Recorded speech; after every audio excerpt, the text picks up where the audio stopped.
반갑습니다. 다니엘 청년부채들 5강 강의를 시작하도록 하겠습니다. 5강은요 다니엘서 5장의 이야기인데요. 제목은 선을 넘고 결국 침몰하다 라는 제목입니다. 소제목은 처음에 타이타닉으로 시작이 되는데요. 1912년 4월 10일 영국 이 사우샘프턴에서 수많은 기자들이 몰려들었습니다. 당시 최신 기술로 만든 이 세상에서 가장 큰 여객선이 처음으로 출항하는 날이었기 때문이죠. 그 배에는 승객 1,317명과 선원 885명이 타고 있었습니다. 언론은 이 선장의 말을 인용해서 이 배를 뭐라고 말했냐면 이 불침선이라고 불렀습니다. 불침선이라고 말한 이유가 무엇이냐면 어떠한 상황에도 파선하지 않는다라는 그런 믿음을 반영했기 때문입니다. 우리는 결국에는 이 배가 어떻게 되었는지 영화를 통해서 또 여러 가지 인터넷 기사를 통해서 다 알고 있습니다. 당시 인간의 모든 지식과 능력을 동원하여서 만들어진 이 타이타닉은요, 북극 어디서인가 흘러내려온 그 빙하를 미처 피하지 못하고 그로 인해 단 한 번도 항구에 도착하지 않은 채 침몰하게 된 배가 됐습니다. 결국 침몰하지 않는다라는 그런 믿음 때문에 타이타닉은 이 충분한 구명정을 준비하지 않았고요. 또 빙하에 부딪혔다는 사실을 알고서도 승객들 대부분은 침몰을 염두에 두지 않았습니다. 그들은 결국 자신의 생명이 바다에 가라앉고 또 배가 바다에 가라앉는 그 모습을 보면서 그들의 믿음이 잘못되었음을 깨닫게 되었죠. 깨닫게 되었을 때는 너무나도 이미 늦은 상황이었습니다. 이어지는 소제목에서는 이 바벨론이 멸망하는 날이라고 말을 하는데요. 본문도 느부갓네살이 세운 제국의 멸망하는 날을 기록하는 이야기입니다. 느부갓네살을 이 43년을 바벨론 제국을 다스린 다음에 자신의 아들에게 왕위를 이렇게 물려주게 됩니다. 왕위를 물려주면서 서로 또 권력을 다툼하고 서로 죽이고 하는 이런 일들을 겪다가 느부갓네살의 손자인 이 벨사살 왕까지 이르게 됩니다. 이렇게 바벨론 제국은 3대 만에 역사 속으로 사라지게 되는데요. 제국이 사라지게 된 결정적인 원인이 오늘 나타나는 그런 본문의 내용입니다. 어떤 내용인지 우리가 같이 함께 살펴봤으면 좋겠습니다. 느부갓네살이 죽은 지 20년 후에 이 손자 벨사살 왕은요, 바벨론 성에서 귀족 1000명을 모아놓고 잔치를 벌이게 됩니다. 술을 먹다가 무슨 생각이 났는지 예루살렘 성전에서 약탈한 그 성전 그릇들을 다 꺼내오라고 명령을 했고요. 그 꺼내온 그릇과 잔에다가 이 포도주를 부어 마시면서 그들의 신들, 바벨론의 신을 찬양했습니다. 그런데 이 일이 벌어진 상황 때 그 분위기 또 그런 상황을 알게 되면 바벨론이 어떻게 될지를 우리가 짐작할 수 있는데요. 당시 바벨론은 전쟁을 하고 있었는데 승리하고 있었던 상황이 아니라 바로 패전하는 그런 상황이었습니다. 메대와 바사 연합군이 이 바벨론 각처에서 승리를 거두고 있는 그런 상황이었죠. 바벨론 성도 포위되고 또 제국이 이 몰락의 길로 가는 그 상황 가운데 이 벨사살 왕은 그런 축제를 벌인 것입니다. 그럼에도 벨사살 왕은 자신이 겪고 있는 이 현실을 인정하지 않았고 귀족들을 불러다가 파티를 주최했습니다. 계속 술이 나오고 이 수많은 여인들이 시중을 들고 또 다양한 우상들을 찬양하는 그런 광란의 파티였습니다. 음란한 일들도 계속해서 일어나게 되었죠. 벨사살 왕이 성전 그릇으로 또 성전 잔으로 포도주를 마실 때 어떤 일이 일어납니까? 우리 다니엘서 5장 5절에 이렇게 기록이 되어 있습니다. 그때 사람의 손가락들이 나타나서 왕궁 촛대 맞은편 석회벽에 글자를 쓰는데 왕이 그 글자 쓰는 손가락을 본지라. 아멘. 손가락이 모든 사람이 보는 자리에서 이 벽에 글자를 쓰게 됩니다. 거기에 있던 모든 사람들이 이 손가락이 나타나서 글자를 쓰니까 이 충격을 받게 됩니다. 이후 벨사살은 이 글자의 의미를 바벨론 술객들에게 물었고요. 그들이 대답하지 못하자 이미 은퇴한 이 다니엘까지 불러들이게 돼서 물어보게 됩니다. 다니엘은 그 글자를 해석했고요. 그 내용대로 그날 밤 바벨론은 망하게 됩니다. 이 이야기를 우리는 어떻게 읽고 또 삶에 적용을 해야 될까요? 주요 인물들의 행동과 말을 한 번씩 살펴보면서 교훈을 깨닫기를 바랍니다. 이어지는 소제목은요, 이 교만과 두려움이 엉켜 있는 벨사살입니다. 벨사살 왕은 이 두려워하고 있었습니다. 그는 얼떨결에 왕이 된 사람이었기 때문이죠. 아무것도 한 것이 없이 그냥 왕의 혈통 중에 한 명이었기 때문에 왕이 된 사람입니다. 그런 그는 위기의 상황이 되자 이 자신의 힘으로는 아무것도 할 수 없음을 깨닫게 됩니다. 그리고 이 상황을 잊어버리기로 하고 무엇을 합니까? 귀족들을 불러다가 이 파티를 하게 된 것입니다. 세상 즐거움으로 이 자신이 겪고 있는 그 현실을 외면하고 싶었던 것이죠. 술에 취한 벨사살은 이 자신의 힘을 더 많이 과시함으로 이 분위기에 한껏 도취되고 싶었습니다. 그래서 이스라엘 성전에서 탈취한 그 잔과 그릇들로 이 술을 마시게 되죠. 술게임에 나온 행동이지만 이것은 이 벨사살 왕의 교만이었습니다. 신도 나를 어쩔 수 없다. 내가 신보다 낫다라는 것을 보여주고 싶었던 것이죠. 사람들이 두려워하는 그 신의 물건들을 이 자신의 마음대로 할 수 있음을 귀족들에게 과시하고 싶었던 것입니다.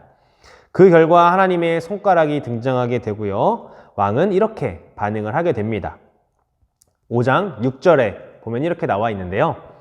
이에 왕의 즐기던 얼굴빛이 변하고 그 생각이 번민하여 넓적다리 마디가 녹는 듯하고 그의 무릎이 서로 부딪힌지라. 얼마나 두려웠으면 이 무릎이 떨면서 이렇게 서로 부딪혔다라고 고백을 할까요? 우리는 다니엘서를 통해서 계속해서 우리가 확인할 수 있는 것이 무엇입니까? 하나님이 힘이 없어서 이스라엘 백성들을 바벨론의 포로로 내준 것이 아님을 우리는 확인하게 됩니다. 하나님이 바벨론에게 넘겨주신 것이고 이스라엘 백성들이 바벨론에 넘어가게 된 것도 다 하나님의 주권대로 이루어진 것임을 우리는 계속해서 알 수 있습니다. 그런데 벨사살 왕은 교만해서 어떻게 보면 잠자는 사자의 코털을 이렇게 건드리게 된 거죠. 갈라디아서에서 사도 바울은요, 하나님이 업신여김을 받지 않으신다라고 그렇게 고백하고 있습니다. 업신여김을 받는다는 것은 어떤 의미냐면 이 바보 취급을 당하지 않는다라는 그런 의미죠. 계속 그러다간 어떻게 됩니까? 계속해서 잠자는 사자의 코털을 건드리다간 어떻게 됩니까? 사자가 일어나서 공격하는 것처럼 하나님을 그렇게 건들다 보면 하나님이 심판하시는 날에 심판을 받게 되는 것이죠.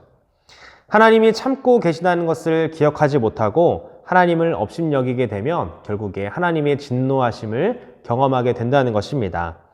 벨사살 왕처럼 얼굴빛이 변하게 되고요. 또 넓적다리가 또 녹는 것처럼 그렇게 느껴지고요. 또 무릎을 떨면서 계속 무릎을 부딪힐 것입니다. 이어지는 소제목은 역사를 주관하시는 하늘의 하나님입니다. 본문 이야기의 두 번째 주인공인 이 하나님에 대해서 살펴보겠습니다. 그분은 여전히 역사를 주관하고 계시는 분임을 우리는 알 수가 있습니다. 하나님은 그 당시 바벨론을 천둥과 번개, 또 지진과 같은 그런 자연재해를 통해서 충분히 멸망시킬 수 있었음에도 불구하고 그렇게 멸망시키지 않았습니다. 당시 바벨론의 성은요, 매우 크고 견고했고 이 성에 있던 군대도 아주 강력했습니다. 그래서 바벨론 사람들은 어떻게 생각합니까? 자신의 성, 바벨론 성은 또 바벨론 제국은 쉽게 무너지지 않는다라는 그런 생각을 가졌을 것입니다. 엄청난 기적과 이적이 있어야지만 이 바벨론 성이 망할 것이다. 소돔과 고모라처럼 하늘에서 불과 유황이 떨어져야 되지만 고라자손이 망한 것처럼 땅이 이렇게 벌어져야지만 망할 수 있다고 그렇게 아마 생각했을 것입니다. 그런데 하나님은 이 바벨론을 멸망시키는데 특별하고 요란한 기적을 보일 필요가 없었습니다. 하얀 석회벽에 손가락으로 글자 몇 글자만 적으면 되는 일이었던 것이죠. 골리앗이 이 조그만한 물맷돌에 맞아 죽게 되고 또 자신의 영광을 자랑하던 그 헤롯 왕이 벌레에 먹혀 죽은 것처럼 이 바벨론은 또 그렇게 허망하게 무너지게 됩니다. 그리스 역사가 헤로도토스는요, 이 바벨론의 멸망을 다음과 같이 기록하고 있습니다. 그날 밤에 메대와 바사 특공대가 이 바벨론 성의 수로를 따라 올라가 은밀하게 성문을 열고 들어가 바벨론을 패망시켰다. 어떻게 합니까? 아무리 견고한 그 튼튼한 성을 지었고 강력한 군대가 있었음에도 불구하고 이 바벨론 성의 수로를 따라 은밀하게 들어갔던 메대와 바사 군대들이 바벨론 성을 점령했다라는 내용입니다. 우리는 누구를 믿어야 됩니까? 크고 견고한 그 성을 믿은, 크고 강력한 군대를 믿는 것이 아니라 바로 하나님을 믿어야 됨을 우리에게 말해주고 있죠. 그리고 그분이 어떤 분인지를 우리는 반드시 알고 있어야 합니다.